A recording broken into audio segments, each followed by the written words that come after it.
ये मेहनत, कभी डिप्रेशन, कभी कई बार होता है बच्चे, हर बच्चे को डिप्रेशन होता है थोड़ा बहुत, कि सर हम्म। कैसे होगा, एंजाइटी होती है।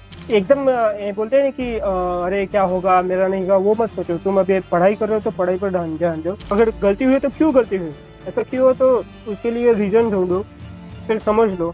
और अब कैसा लग रहा है सिलेक्शन पाकर आपको? थोड़ा खाली खाली करता है, अभी क्या करना है। नहीं, बहुत तो अच्छी बात है, क्योंकि कोविड की वजह से आपका वो एमएस रह गया, हाँ। और उसके बाद फिर लेकिन फाइनल सिलेक्शन होने से आपको भी काफी राहत मिली होगी, हाँ। और आपके मम्मी पापा भी काफी खुश होंगे। सबसे पहले वेलकम टू राहुल। और सबसे पहले आप ये बताओ राहुल, कि आपने कहाँ से डिप्लोमा या बीटेक किया, आप किस ईयर के पास आउट हैं, और आपने जो रेलवे का एग्जाम अभी क्वालिफाई किया है तो आप कौन से बैच से थे? सर मैंने यानी मैकेनिकल में इंजीनियरिंग किया। जो महाराष्ट्र में अमरावती है, प्रोफेसर रामैक इंस्टीट्यूट ऑफ टेक्नोलॉजी, वहाँ से 2017 में मैं पास आउट ओके फाइन। और अभी जो आप एग्जाम क्वालिफाई किए हैं तो आप कौन से जोन से सेलेक्ट हुए हैं? हुआ मुंबई से। ओके, मुंबई जोन से हुए। Yes। ठीक है। तो आपने जो ये तैयारी किया, तो इस तैयारी के लिए आपने लगभग कितना टाइम दिया, मतलब कब से आपने प्रिपरेशन स्टार्ट किया? एक्चुअली ये यानी पिछले जून में शायद, जुलाई से शायद से ये नोटिफिकेशन निकला था ना, इसका आरआरबी जे का। तो तब से मैं बोला था कि यानी मैं घर से ही करूँगा, लेकिन घर से नहीं होगा, पता चल गया। तो फिर मैंने अगस्त में क्लासेस ज्वाइन की, ये आरआरबी जे एक्सप्रेस बैच की। तो तभी से फिर मैंने स्टार्ट किया। तो जैसे आपने तैयारी शुरू किया, तो आप जैसे नोट्स प्रिपेयर खुद से करते थे, या जो पीडीएफ मिलता था वो देख करके फिर सिर्फ क्वेश्चन लगाते थे, क्या आपका स्ट्रेटेजी क्या था तैयारी का? नहीं सर, यानी मैंने लेट से ज्वाइन किया तो क्लासेस तो मेरे मिस हुए। तो जो रिकॉर्डिंग थी सब था, लेकिन मैं नोटबुक वगैरह सब खुद ही बनाता था। सर बताते वो लिखता था।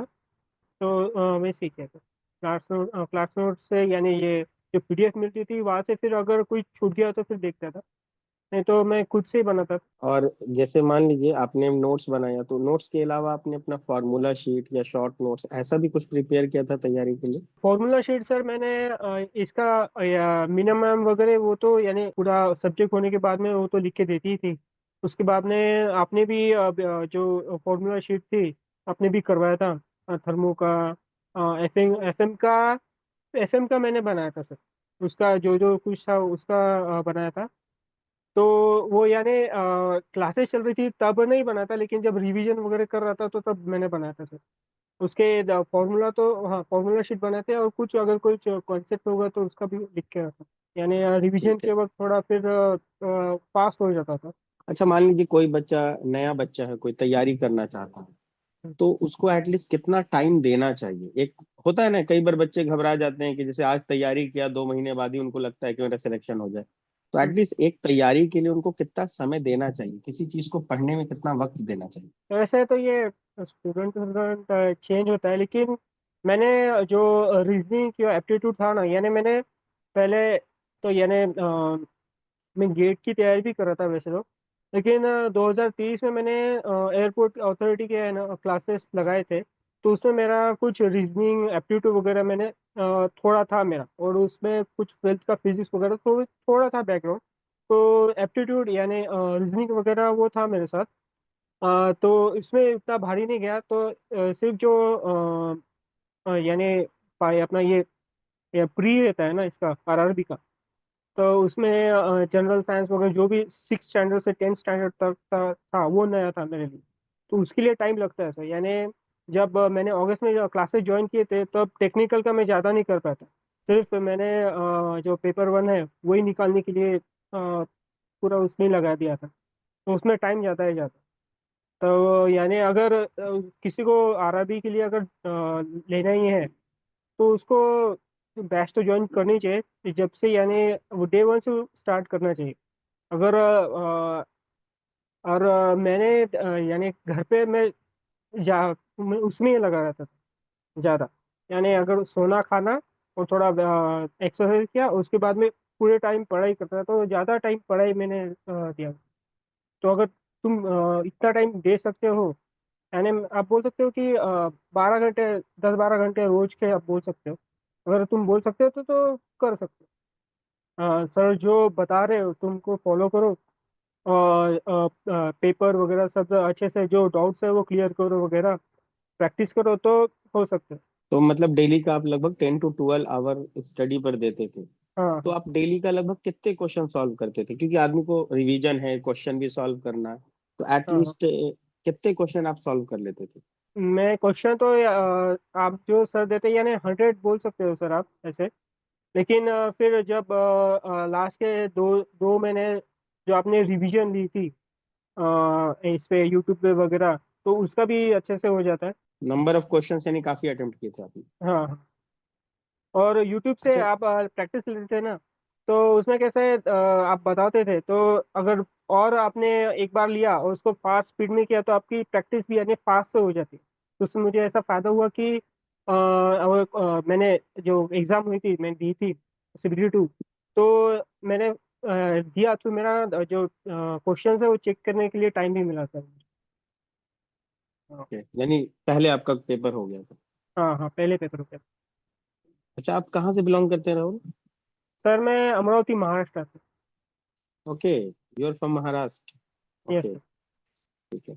और बाकी सिलेक्शन के बाद घर का कैसा माहौल है, सब लोग खुश हैं, सिलेक्ट। कैसा लगा हाँ सबको? कुछ है, कुछ है। अच्छा है, यानी यानी मैं अभी, मैं 2017 का पास आउट हुआ, तो मैं मुझे टाइम भी बहुत लगा एक्चुअली। मैंने 2019 में IIT मद्रास ज्वाइन किया था MS के लिए, हम्म। एरोस्पेस के लिए। लेकिन ज्वाइन किया उसके बाद में 20 में कोरोना आ गया, घर पे हो गया रहा मैं। कोर्स वगैरह हो गया लेकिन प्रोजेक्ट की वजह से मेरा वो रह गया, तो वो पूरा होने गया। उसके बाद में थोड़ा डिप्रेशन में था। तो फिर वो भी टाइम थोड़ा चला गया, तो फिर 2023 अभी, फिर ये रेलवे के अभी जो वैकेंसी निकली तो थोड़ा यानी दिया, ट्राई किया तो फिर हो गया। नहीं, बहुत तो अच्छी बात है, क्योंकि कोविड की वजह से आपका वो MS रह गया। हाँ और उसके बाद फिर लेकिन फाइनल सिलेक्शन होने से आपको भी काफी राहत मिली होगी। हाँ। यस। और आपके मम्मी पापा भी काफी खुश होंगे। Yes sir. और सबसे बड़ी बात कि आपका मुंबई जोन में ही हुआ है, तो ज्यादा अच्छा है। आप हाँ यस। महाराष्ट्र से ही हैं, महाराष्ट्र से। ये ज्यादा मुंबई दूर से आपको जाना। वैकेंसी भी अच्छी थी, और मैंने बोला फिर यहाँ से ही होता है फिर। ओके, ठीक है। अच्छा, ये बताइए, आपने टेस्ट सीरीज कितने अटेम्प्ट किए थे? क्योंकि अक्सर बच्चे पूछते हैं कि सर टेस्ट देना चाहिए नहीं देना चाहिए, कब से देना चाहिए। अगर आपने टेस्ट दिया होगा तो खूब सारे टेस्ट दिया होंगे, तो कब से आपने स्टार्ट किया था और कैसे टेस्ट दिया था?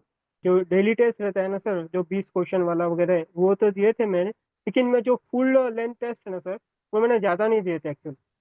वो ओके। कम ही दिए थे। लेकिन जो आपने प्रैक्टिस वगैरह कराया था ना उस पे, और जो कंसेप्ट है अगर वो क्लियर रहे अच्छे से, तो तुम ये कर सकते हो। आपने प्रैक्टिस भी अच्छे से ली थी। और टेस्ट मैंने सर ज़्यादा नहीं दिए थे, मैं बोल सकता हूँ मैं यानी। कोई। तो मैंने कम दिए तो उन्होंने भी कम देना चाहिए ऐसा नहीं है। आप टेस्ट दो, ज़्यादा दो।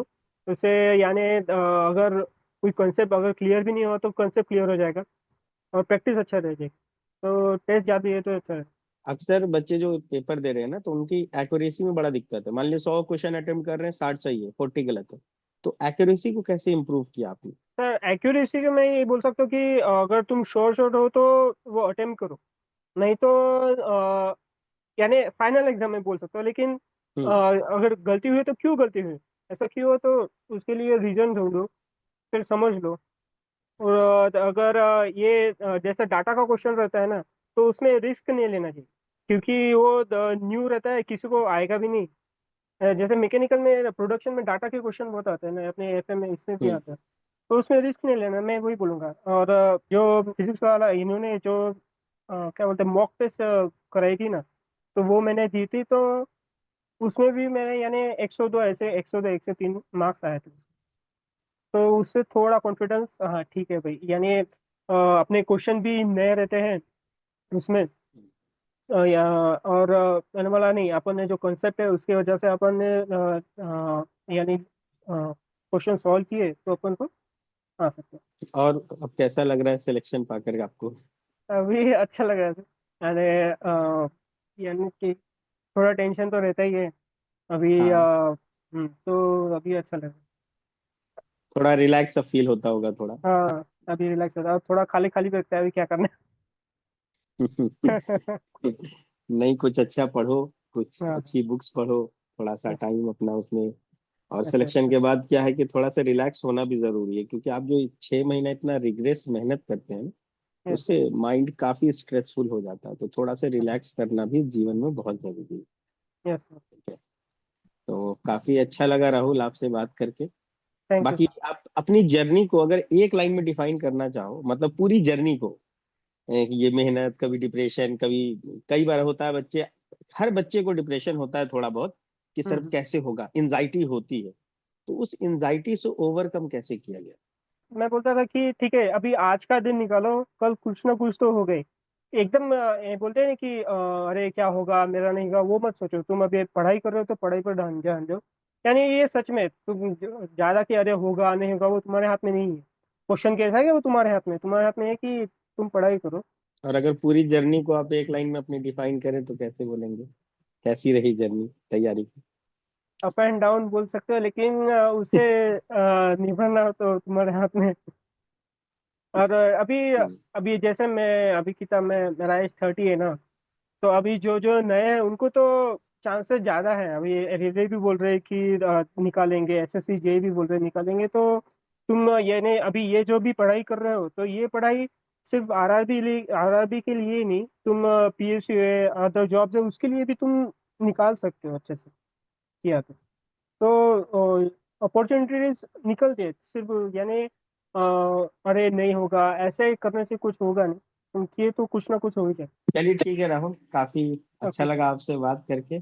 थैंक यू और सर। बहुत बहुत मुबारक, बहुत बहुत कॉन्ग्रेचुलेशन आपको भी, आपके परिवार को भी, आपके मम्मी पापा को भी। थैंक यू क्योंकि सर। एक बच्चे की तैयारी में उनके माँ बाप का भी बहुत यस बड़ा सर। Role yes sir. होता है। Yes sir. क्योंकि उनका सपोर्ट बहुत बड़ा है।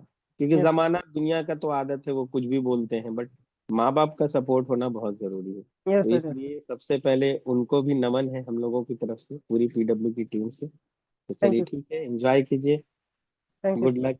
Take care, bye bye.